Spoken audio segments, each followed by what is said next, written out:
Iya, terima kasih Anda masih menyaksikan Gapai Kemuliaan. Kita lanjutkan kembali pembahasan kita bersama Kiai Haji Muhammad Faiz. Kiai, sekarang kita bicara soal kencing binatang lain ya. Ini Ya, urin unta, Kiai. iya, Kita tidak bicara masalah najisnya, tapi belakangan ini kemudian ramai dibicarakan bahwa urin onta ini bisa menjadi obat begitu ya, iya, Kiai. Sudah lama tapi belakangan ramai lagi nih, iya, Kiai. iya. Nah, sebetulnya penjelasannya bagaimana, Kiai? Apakah boleh atau tidak? Jadi para pemirsa, hadis yang bercerita tentang pengobatan menggunakan media air kencing atau air seninya unta itu memang diriwayatkan dalam hadis yang sahih.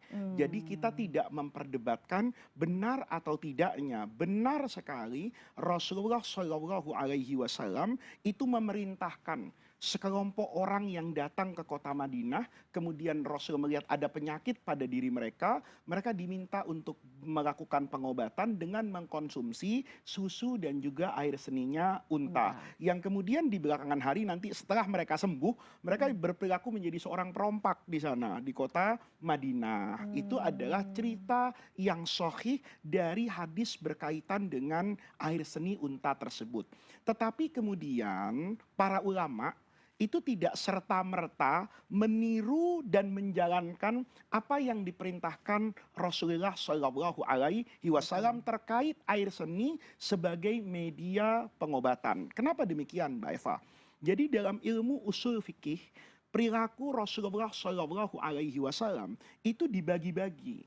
Ada perilaku dari Rasul, ada perbuatan Nabi, ada aktivitas Nabi yang secara pasti harus saya ikuti.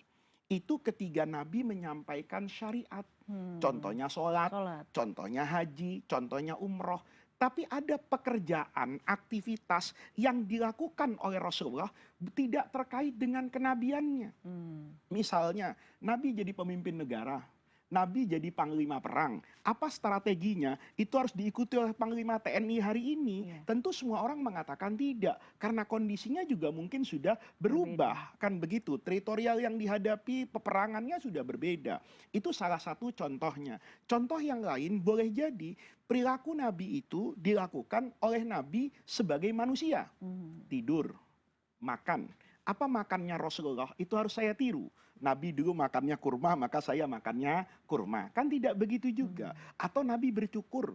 Apa potongan rambut Nabi itu menjadi kewajiban buat saya untuk mencontoh ketika saya nanti bercukur. Saya bilang sama tukang cukur, saya tunggu ya, model rambut Nabi kayak begini, saya mau seperti itu. Apa menjadi kewajiban? Iya, Kan tidak. iya. Yang terkait dengan peradaban dan budaya, piring, sendok dan sebagainya. Termasuk para pemirsa misalnya siwak.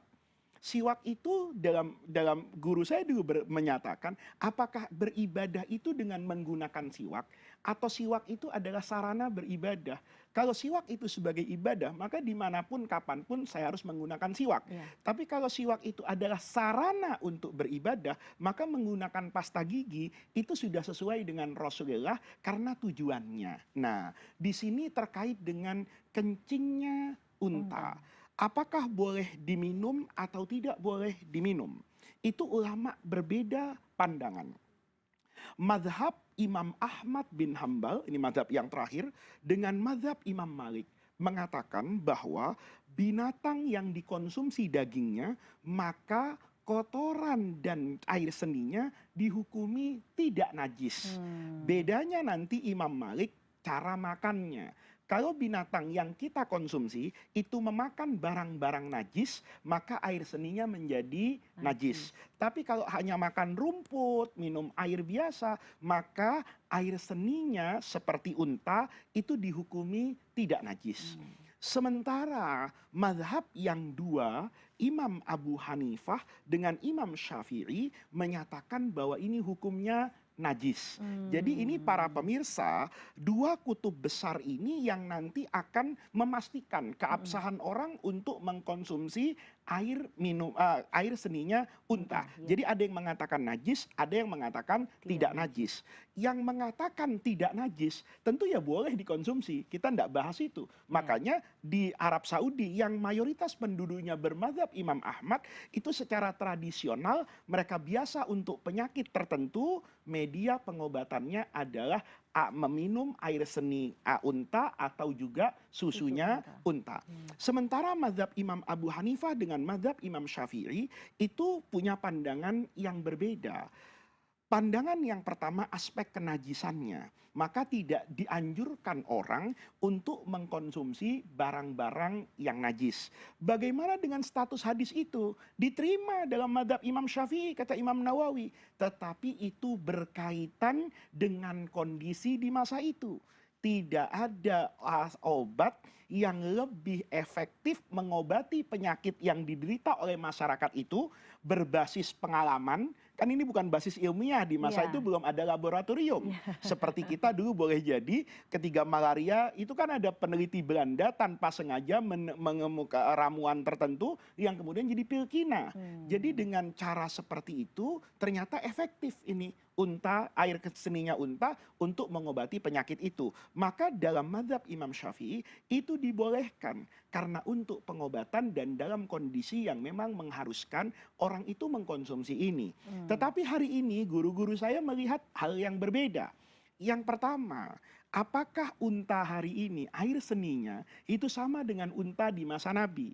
Bedanya di mana? Tadi Imam Malik kan mempermasalahkan soal pakan yang dikonsumsi. Apakah sekarang unta itu memakan makanan yang sama dengan masa Rasulullah tanpa ada rekayasa genetika atau unsur fisika yang masuk ke sana? Itu satu. Yang kedua, boleh jadi seiring dengan kemajuan teknologi dan ilmu farmakologi ditemukan obat, maka ada obat yang lebih efektif daripada konsumsi air seni tadi. Oleh karena itu, guru-guru saya memandang sama dengan bekam. Jadi bekam itu efektif, saya juga suka bekam. Tetapi tidak semua penyakit kemudian bisa diobati dengan cara berbekam. Yang perlu diingat para pemirsa, bahwa mukjizat terbesar Rasulullah itu ada pada Quran. Ada pada akhlak, tidak pada aspek pengobatan. Sehingga guru-guru saya dulu mengatakan bahwa apa yang disampaikan oleh Nabi terkait perkara duniawi, itu adalah sudut pandang Rasulullah. Bisa jadi itu efektif, bisa jadi tidak efektif. Rasulullah juga dulu pernah berkomentari, ya, jadi Nabi itu berjalan-jalan di kebun kurma. Kata Nabi, ini kalau disetek, dikawinkan dengan ini, hasilnya kayaknya bagus nih, mungkin rasanya enak nih. Kan kita juga pernah melihat ada buah itu mangga, tapi rasanya apel. Ada apel tapi ada aroma mangganya. Ternyata katanya di stek, kata insinyur pertaniannya. Nabi pernah begitu. Begitu orang mendengar itu, lalu mereka menjalankan apa yang dikatakan Rasulullah. Dan ternyata hasil panennya buruk.